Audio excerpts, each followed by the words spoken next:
Il y a 350 ans, les pirates régnaient en maître sur les mers des Caraïbes. Films et romans nous dépeignent un univers plein d'éclats et d'aventures trépidantes. Mais la réalité dépasse de loin les fictions d'Hollywood. On s'imagine des hommes qui sautent sur le pont d'un navire, sabre au poing, mais c'était aussi des personnages historiques très importants. C'est à Port-Royal, en Jamaïque, que les pirates établissent leur quartier général. Ils en font la ville réputée la plus riche et la plus dépravée du monde. C'était une ville redoutable, un repère de pirates que la mer a englouti. 3 siècles après sa destruction, redécouvrons Port-Royal dans sa gloire passée. La ville s'est effondrée sur elle-même. J'ai du mal à croire qu'ils aient bâti toute une ville sur un terrain aussi précaire. Guidés par des spécialistes locaux, nos enquêteurs vont partir à la recherche de vestiges enfouis. De récentes découvertes archéologiques et des archives d'époque leur permettront de lever le voile sur le monde palpitant des vrais pirates des Caraïbes.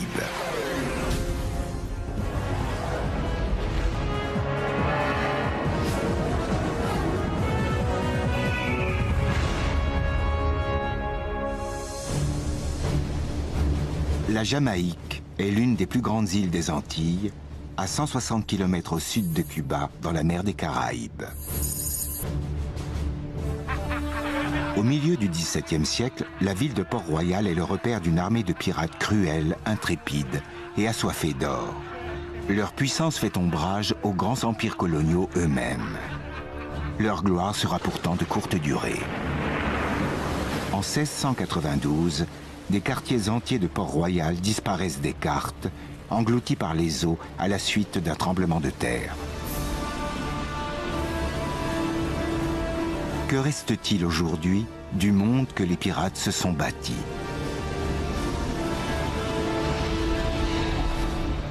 David Stewart enseigne l'archéologie sous-marine à l'East Carolina University. Il a fouillé les épaves dans les mers du monde entier. Il est ici pour découvrir ce qui repose au fond des eaux de Port-Royal. Je suis archéologue. Je ne me contente pas de ce que Hollywood veut nous montrer des pirates. Je veux trouver des preuves matérielles. Des objets ayant appartenu aux pirates qui ont habité Port-Royal. Tessa Dunlop étudie l'histoire à l'université d'Oxford. Elle va tout particulièrement s'intéresser au quotidien des pirates. Laissons de côté les clichés véhiculés par les films et les romans et essayons de découvrir qui étaient les pirates qui ont véritablement vécu ici. Pendant 20 ans, ils seront sous les ordres d'un seul homme, le capitaine Henry Morgan. La vie de Morgan pourrait à elle seule résumer l'ascension fulgurante, puis la chute tout aussi brutale de la piraterie à Port-Royal.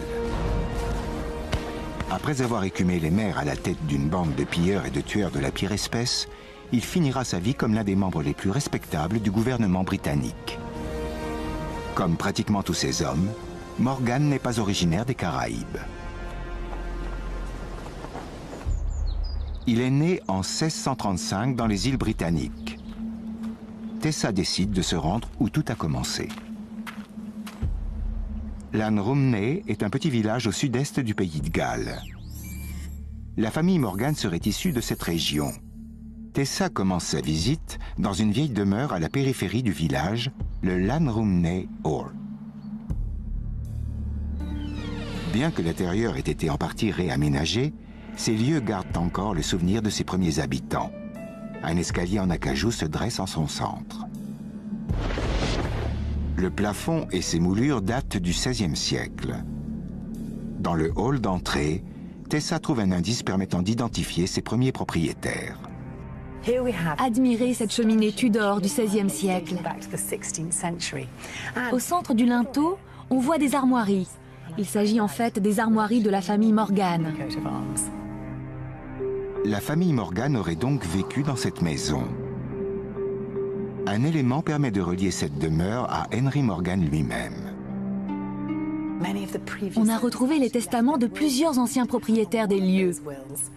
L'un d'eux rapporte les dernières volontés d'un certain William Morgan de Llanrumney.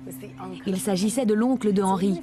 Henry n'a peut-être pas vécu dans ces murs, mais il a certainement dû y passer beaucoup de temps. Au XVIIe siècle, cette région rurale du pays de Galles est très isolée, coupée de l'agitation du monde. Il n'y a rien qui puisse retenir un jeune homme avide d'aventure. Mais comment Morgan et des hommes comme lui ont-ils eu l'idée de voguer vers les îles caribéennes? La géographie des lieux elle-même va nous en fournir la réponse. Lann Rumney est proche du canal qui sépare les Galles du Sud de l'Angleterre. Au XVIIe siècle, l'absence de routes descentes et de chemins de fer faisait de ce canal un haut lieu de passage et d'échange. Voilà le lien entre le petit village tranquille de Lann Rumney et le port international de Bristol. Bristol est alors l'un des principaux ports britanniques construits à l'embouchure de la Severn, où l'influence de la marée est l'une des plus marquées au monde. Aujourd'hui encore, le fleuve rythme la vie de Bristol. C'est sur ces quais que les embarcations locales amarraient. Tessa Dunlop va à la rencontre de l'historien Ronald Hutton. Le trafic venait essentiellement du pays de Galles. Le pub là-bas s'appelle Llandodger Trow parce que les petites embarcations qui venaient de Llandodger s'appelaient des Trow.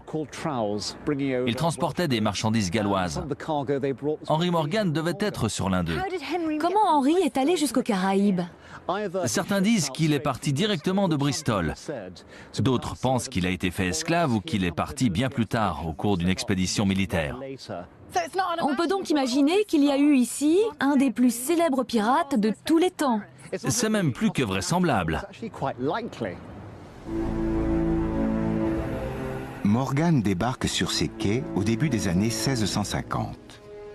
L'Angleterre prépare alors une vaste campagne militaire à l'assaut du Nouveau Monde. Depuis le début du XVIe siècle, l'Empire espagnol contrôle de vastes territoires aux Amériques. Les Britanniques veulent leur part et recrutent des hommes dans tous les ports du pays, y compris dans celui de Bristol. Qui étaient ces hommes prêts à partir à l'autre bout du monde? Ils ne devaient certainement pas avoir froid aux yeux. Jeunes, de bonne constitution, ambitieux, tous espéraient faire fortune. Certains y voyaient un moyen d'échapper à la justice, l'occasion de commencer une nouvelle vie. Ils étaient sans scrupules, cupides, aventureux. Des personnages très romantiques en somme. J'essaie d'imaginer l'ambiance sur ces quais. Cela n'avait rien à voir avec maintenant. Il y avait tellement de bateaux qu'on ne voyait qu'une forêt de mâts. On pouvait traverser le port en sautant de pont en pont. L'air était saturé d'effluves de sel, d'eau de cale et d'épices tropicales. Les hommes s'interpellaient et chantaient à tue-tête dans 15 langues différentes. C'était un lieu fourmillant de vie. Cartes et témoignages d'époque nous permettent de reconstituer les docks de Bristol tels qu'ils étaient il y a 350 ans. Un visiteur de l'époque décrit les quais comme une avenue de bateaux. Presque tous font voile vers les Caraïbes. C'est ici qu'appareillaient les navires en partance vers le Nouveau Monde. Les hommes que l'aventure tentait ou qui fuyaient les dettes et la justice se retrouvaient donc à Bristol. Ici, ils pouvaient prendre le large, tout recommencer à zéro et pourquoi pas devenir pirates. La piraterie ne se développera que plus tard. Au départ, les volontaires sont recrutés et rémunérés par les autorités britanniques.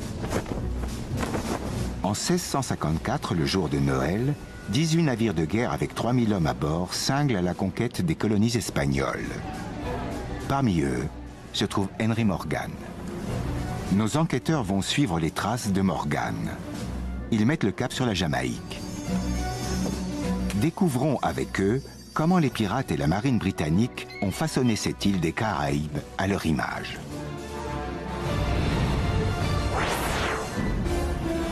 Morgan pose le pied en Jamaïque en mai 1655. Il fait partie d'une expédition venue s'emparer des terres espagnoles.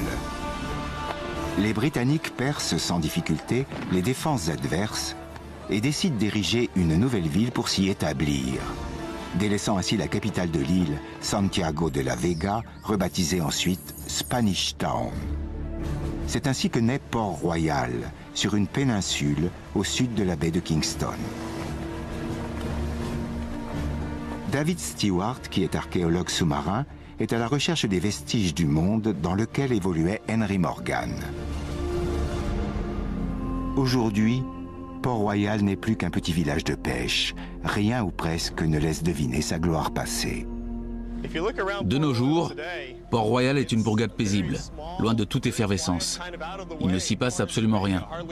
Pourtant, 4 siècles plus tôt, c'était le cœur de la plus grande et de la plus riche colonie du Nouveau Monde. Seul un édifice de cette époque révolue a survécu au passage du temps. Il s'agit de Fort Charles. Roderick E. Banks, un archéologue, va nous servir de guide. C'est impressionnant comme endroit. Oui, ils ont construit cette forteresse pour défendre la Jamaïque. Il y a des canons de toutes parts, et pas seulement face à la mer. Ce fort était un complexe défensif majeur couvrant 360 degrés. La construction du fort commence aussitôt la mainmise britannique assurée. De nombreux bâtiments sont encore intacts et les épais murs de fortification tiennent toujours, gardés par des douzaines de canons de fabrication anglaise. Ces murs témoignent cependant d'un changement radical des lieux. J'ai repéré une série d'anneaux comme celui-ci, le long de la façade. À quoi servait-il? À amarrer les navires le long du fort. C'est ici que s'effectuaient les chargements et déchargements. Il y a 4 anneaux de ce côté. La présence de ces anneaux est déroutante. C'était un point d'arrimage sur terre ferme. Le fort tout entier, conçu pour contrer les attaques venant de la mer, est entièrement enclavé. Comme le fort n'a pu changer de position, il faut en déduire que c'est la géographie des lieux qui a changé. Un autre indice semble étayer cette thèse.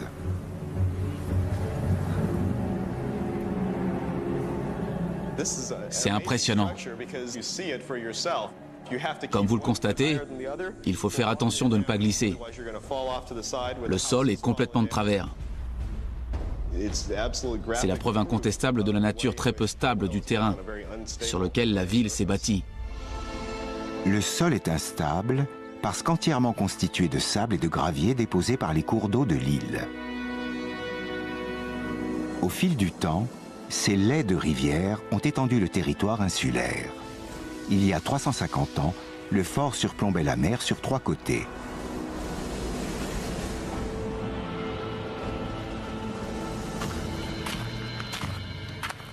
Roderick conduit David à Fort Walker, à quelques kilomètres de là.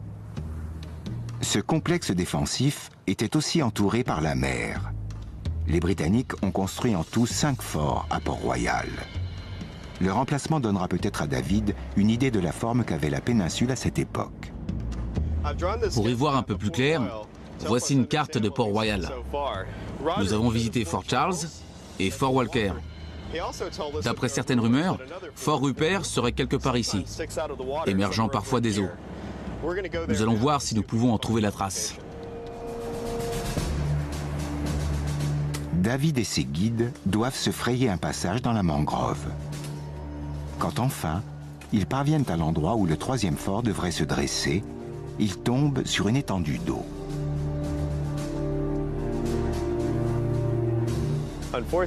Malheureusement, la marée est trop haute. On ne distingue rien. Encore une fois, le littoral a connu des transformations radicales.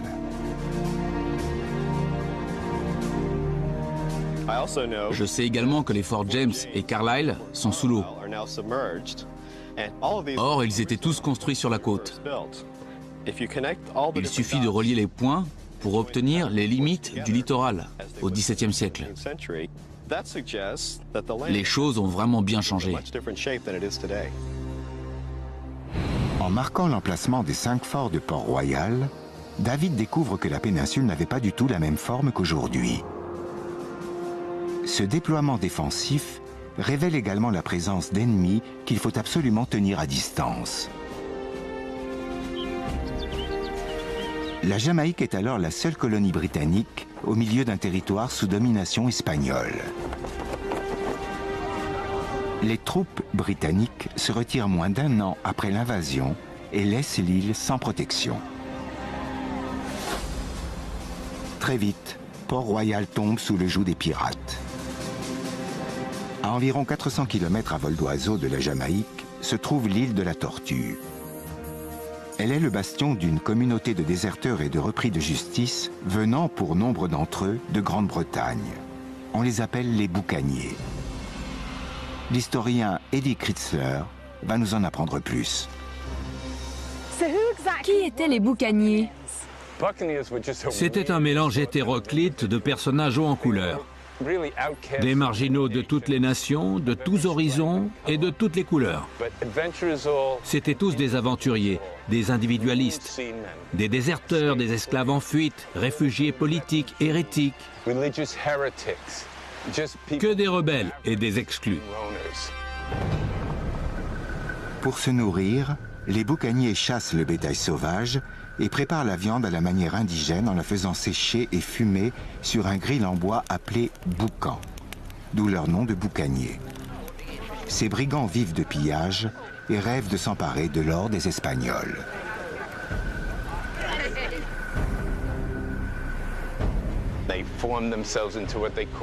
Ils formaient la confrérie des frères de la côte et pillaient les petits navires marchands qui cabotaient entre les îles. Ensuite, ils se partageaient le butin. Mais les Britanniques de Jamaïque sont désespérés. Sachant que les Espagnols ne vont pas tarder à répliquer, ils doivent trouver un moyen de se défendre.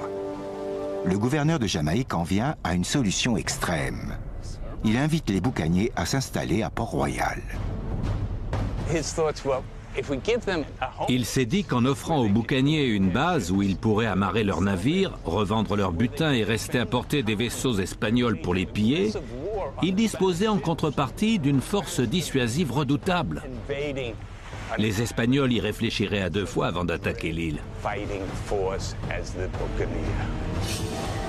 En 1657, 600 boucaniers débarquent à Port-Royal.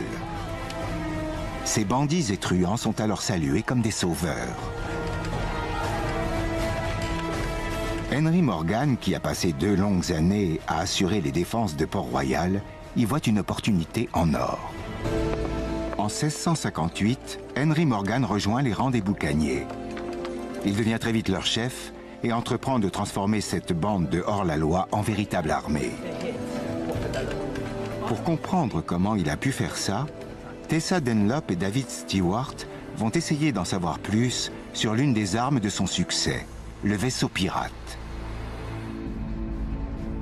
La plus grande collection de bateaux historiques se trouve au Musée national de la marine anglaise, à Londres.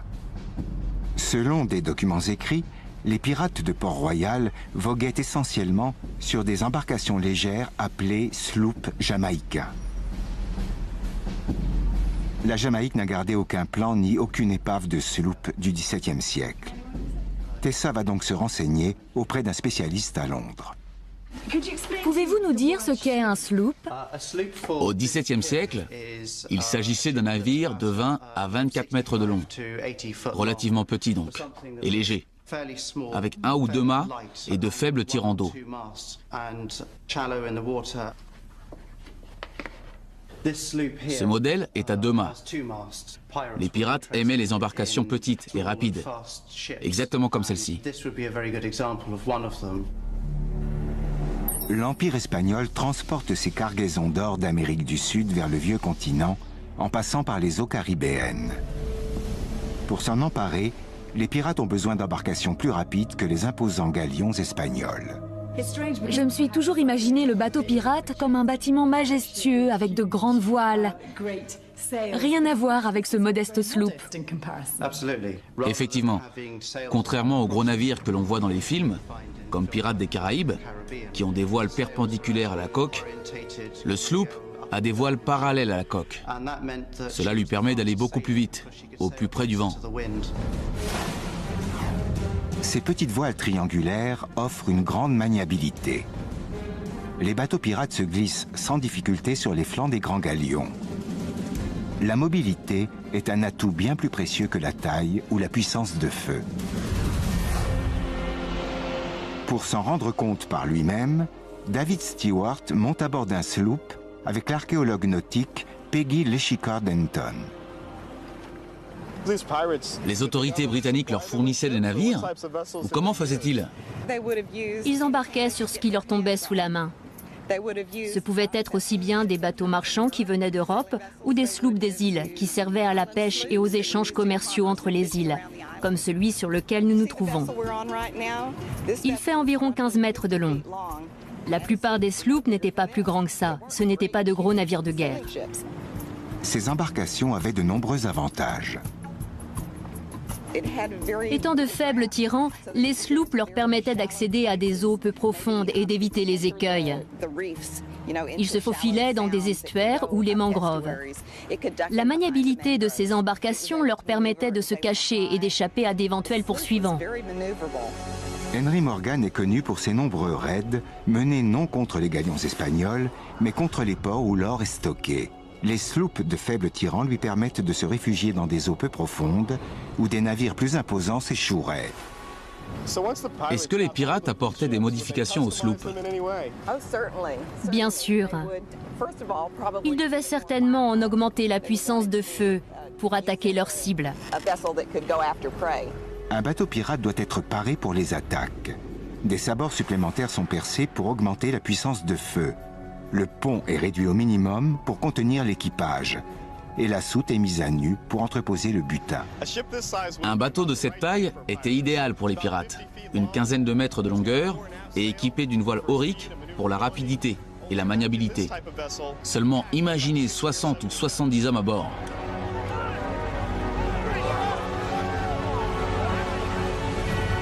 C'est à la tête d'une flotte entière de bateaux comme celui-ci qu'Henry Morgan lance le raid le plus audacieux de sa carrière, l'attaque de Portobello. Portobello se trouve sur l'isthme de Panama. C'est l'une des villes les plus prospères des Caraïbes, où convergent les richesses de tout l'Empire espagnol. Une prise à laquelle Morgan ne saurait résister. C'était un grand stratège. Il s'est dit, si on ne peut pas s'emparer des galions, allons directement à la source. Il a donc rassemblé une armée de 1200 pirates, des Français, des Hollandais et des Anglais. Les Espagnols se préparent à une attaque en mer. Morgan veut frapper là où ils s'y attendent le moins. En juillet 1668, il fait voile vers une baie à l'ouest de Portobello.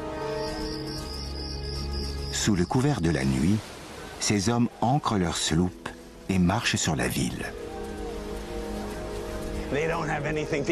Ils n'avaient rien à manger. La soif et la faim les talonnaient, mais l'appât du gain était plus fort que tout. Juste avant l'aube, Morgan et ses hommes fondent sur Portobello. La ville leur offre peu de résistance, mais la forteresse tient bon.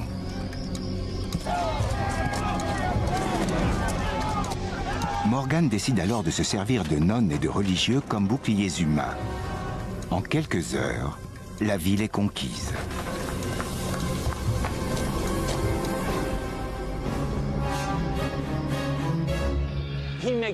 Le butin est tel qu'il lui faut 175 mules pour le transporter. Vous vous rendez compte? 175 mules pour charger l'or et l'argent et toutes les richesses de l'Église.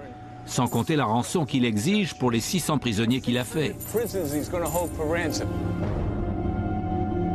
Les hommes de Morgan tuent 1500 hommes et emportent un butin équivalent à 7 millions d'euros actuels. Le tout en toute légalité et donc en toute impunité. Les pirates étaient des voleurs et des tueurs sans merci. Mais ce qui me fascine, c'est qu'ils agissaient le plus souvent sous l'autorité du gouvernement britannique. Ils avaient pour mission de protéger la Jamaïque et ils le faisaient à coups de pillage.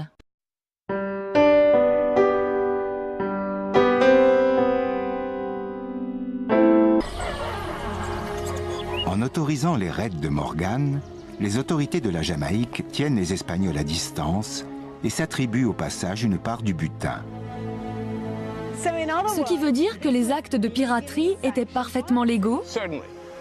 Bien sûr, la Jamaïque avait besoin d'être protégée, alors autant légaliser ces pratiques. Mais les pirates n'avaient cure d'être dans leur bon droit ou pas. Ils auraient continué leur pillage de toute façon avec ou sans l'aval des autorités. Et s'ils n'avaient pas l'autorisation de l'Angleterre, alors ils l'obtenaient des Français ou des Hollandais. Ils devaient probablement en avoir un paquet en réserve. Il suffisait de hisser le bon pavillon et de brandir le document adéquat pour passer à l'attaque. Ces autorisations ou lettres de marque font de Morgan et ses hommes des corsaires et non plus de simples pirates. Très vite, leur effectif passe à 2000 hommes. Aucun navire ni aucune ville espagnole n'est alors à l'abri de leur convoitise. Tout cet argent amassé ne profite pas seulement aux écumeurs des mers et aux autorités. Il va transformer la ville même de Port-Royal. Port-Royal est le bastion du capitaine Henry Morgan et de ses hommes. Après chaque raid, ils reviennent les soutes débordant de richesses. Faisons cap sur Port-Royal et voyons si la ville d'aujourd'hui garde encore la mémoire des pirates, corsaires et autres flibustiers qui l'ont rendue célèbre. Avec David Stewart, nous avons découvert que les terres sur lesquelles s'est érigé Port-Royal ont radicalement changé de configuration. Pour essayer de comprendre ce phénomène, Tessa nous emmène survoler l'île. Port-Royal se trouve sur une péninsule sableuse de 16 km de long qui tombe à pic dans la mer, ce qui en rend l'abord difficile pour les navires. Le sol, constitué de gravier et de sable boulant, est très instable. La ville a été bâtie sur la pointe de la péninsule.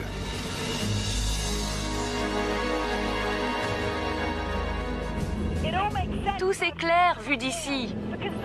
La bande de terre qui s'étire jusque Port-Royal paraît très fragile.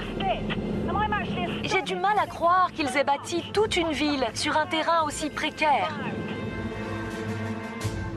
Lors de la fondation de Port-Royal, la péninsule était beaucoup plus petite qu'elle ne l'est aujourd'hui, sans compter le tremblement de terre qui l'a frappée en 1692.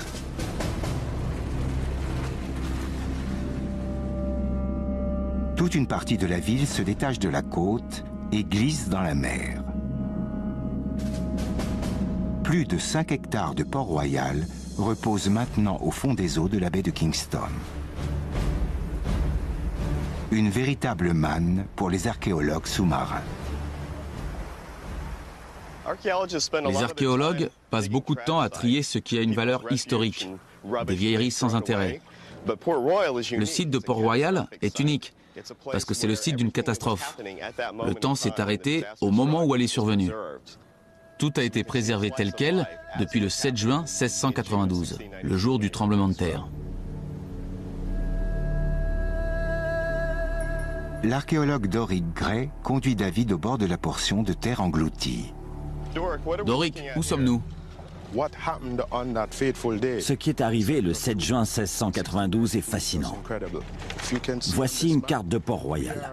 Nous sommes ici. Et les 5 hectares qui s'étendaient à ce niveau-là ont glissé au fond de la mer. Le sol, en sable boulant, s'est littéralement désagrégé. De nombreux murs sont restés debout, certains se sont écroulés, se refermant sur tout ce qui se trouvait à l'intérieur. Comme ce quartier de Port-Royal a glissé tout entier dans l'eau sans se morceler, Doric peut sans problème localiser les différentes rues. Où sommes-nous exactement? Nous sommes au-dessus des quartiers engloutis. Avec Fort James sur notre droite, Queen Street de ce côté, Lime Street qui s'étend par là. De ce côté, nous devrions pouvoir distinguer les fondations en briques des bâtiments. Grâce à ces indications, David va pouvoir explorer ces rues par lui-même. L'eau est trouble, mais une fois parvenu au fond, David aperçoit les vestiges de rues et de bâtiments effondrés. Des centaines d'objets ont déjà été remontés à la surface. Ils nous révèlent le quotidien de Port-Royal à la fin du XVIIe siècle. L'alcool coulait à flot, comme en témoigne le nombre considérable de bouteilles de vin trouvées au fond de l'eau. Les maisons closes étaient légion. le contenu d'une seringue en plomb suggère qu'elle servait à administrer un traitement contre la syphilis. Incontestablement, c'était une ville de débauche. Mais c'était également une ville d'une incroyable prospérité, où l'on trouve de la fine porcelaine et les derniers bibelots à la mode. À la grande surprise des archéologues, de nombreuses maisons étaient construites en briques importées d'Angleterre, ce qui est signe d'opulence. À cette époque, aucune ville ne possède une telle proportion de maisons en briques.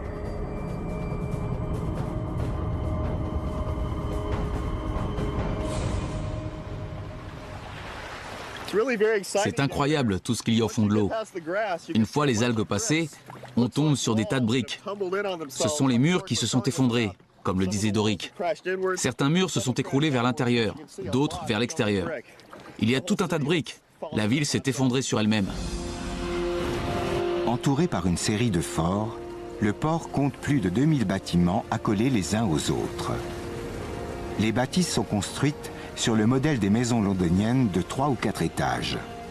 Tavernes et boutiques se succèdent au rez-de-chaussée. La population est plus dense que celle de New York ou Philadelphie à l'époque. Tout autour, des quais bondés de navires marchands et de bateaux pirates. Port-Royal est la ville la plus grande et la plus riche de tout le Nouveau Monde.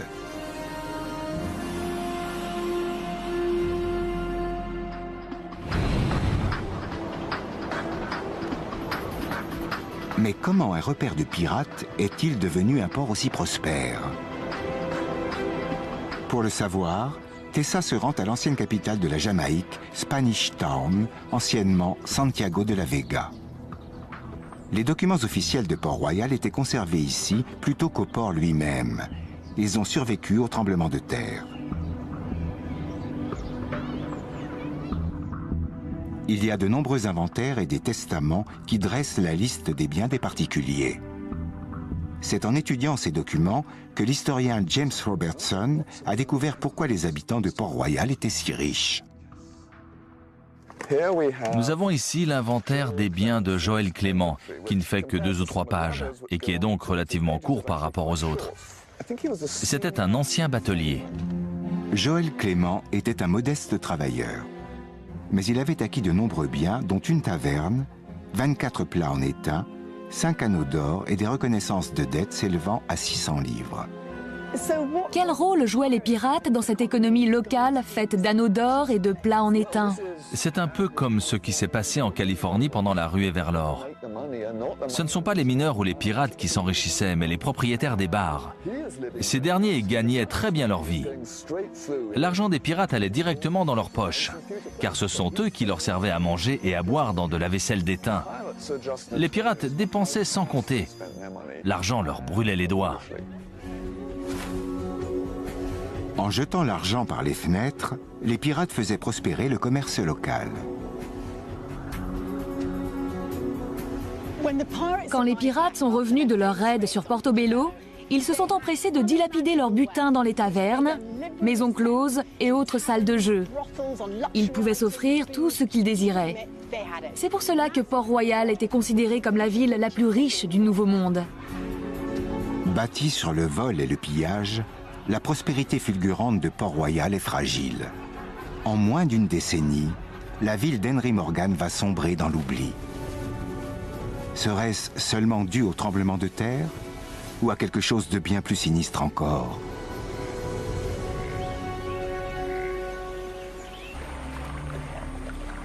En 1670, l'Angleterre et l'Espagne signent un accord de paix et se partagent les Caraïbes.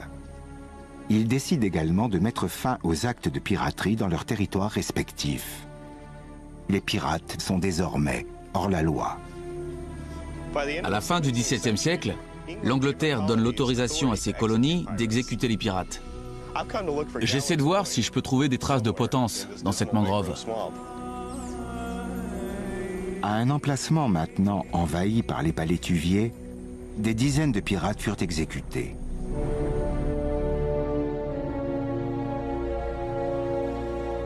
Leurs dépouilles enduites de goudron étaient suspendues dans des cages métalliques. Si les pirates formaient la base de l'économie locale, Pourquoi Port-Royal les a-t-elle traités aussi sévèrement? La réponse tient peut-être dans la voie qu'Henry Morgan lui-même a décidé de prendre une fois le traité de Madrid signé.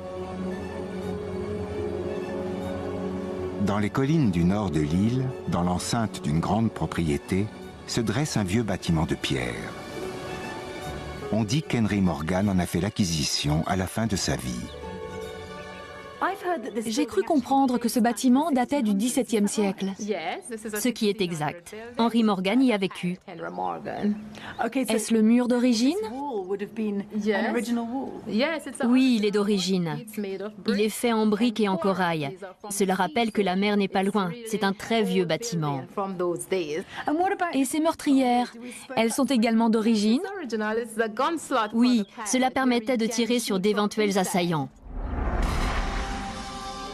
Les murs percés de meurtrières de toutes parts montrent que c'était un bâtiment bien défendu. À l'intérieur, Tessa découvre des indices de la présence d'Henry Morgan en ces lieux. Henry Morgan s'est réchauffé auprès de cette cheminée? Oui, il y faisait également à manger. Ce bâtiment témoigne du nouveau rôle que tient Morgan dans la communauté jamaïcaine. Au lieu de le pendre pour crime de piraterie, les Britanniques vont exploiter son autorité naturelle et le nommer lieutenant-gouverneur de l'île. Morgan est alors un homme puissant et riche. Mais d'où tire-t-il sa fortune maintenant que la piraterie est interdite? Les Archives nationales de Jamaïque conservent un document qui va peut-être nous fournir une réponse. Son testament. Est-ce que cela nous dit ce que possédait Henry Morgan? On apprend qu'il possédait une grande maison très richement meublée, ainsi que des terres, des équipements et du bétail. Suit une liste plus détaillée. Des plats ouvragés, 2 anneaux d'or, des émeraudes. Était-ce des biens très exotiques? Exotique et très luxueux. Tout ce qui pousse à devenir pirate pour pouvoir se l'offrir. La suite de l'inventaire fait état de ses terres et de ses esclaves. Henry Morgan ne possédait pas moins de 139 esclaves, 44 hommes, 45 femmes et 50 enfants. Comment se fait-il qu'un ancien pirate ait eu autant d'esclaves d'Afrique? Tessa espère tirer cela au clair en visitant le domaine d'Henry Morgan. J'ai découvert qu'à la fin de sa vie, Henry Morgan avait acquis de grandes possessions immobilières, qu'il avait plus d'une centaine d'esclaves et qu'il pouvait s'enorgueillir d'un titre ronflant. On est loin de l'image sulfureuse du pirate. Il était devenu quelqu'un de respectable. En suivant les indications données dans le testament, Tessa se rend dans le district où Morgan avait sa résidence principale. En pleine campagne, elle découvre les limites de ses propriétés. Aujourd'hui, c'est une région agricole pauvre et délaissée.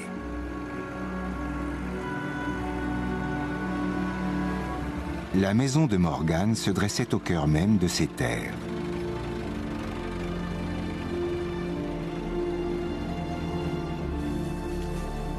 La végétation a presque entièrement envahi la demeure.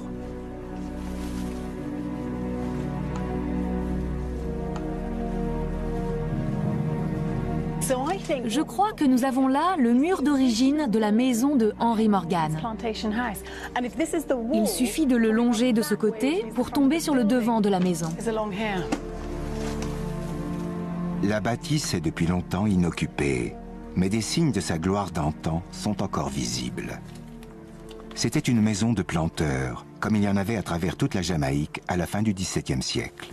Ce n'est plus qu'une ruine maintenant, mais en l'explorant, on sent quelque chose de sa splendeur passée. Ce devait être une somptueuse demeure, ce qui n'est pas étonnant, car quand Henry Morgan en fait l'acquisition, il est un homme très fortuné. Le terrain fait 338 hectares, c'est immense. Une propriété de cette taille ne pouvait signifier qu'une chose à l'époque, la production de sucre. Des centaines d'esclaves travaillaient dans ces centaines d'hectares de canne à sucre.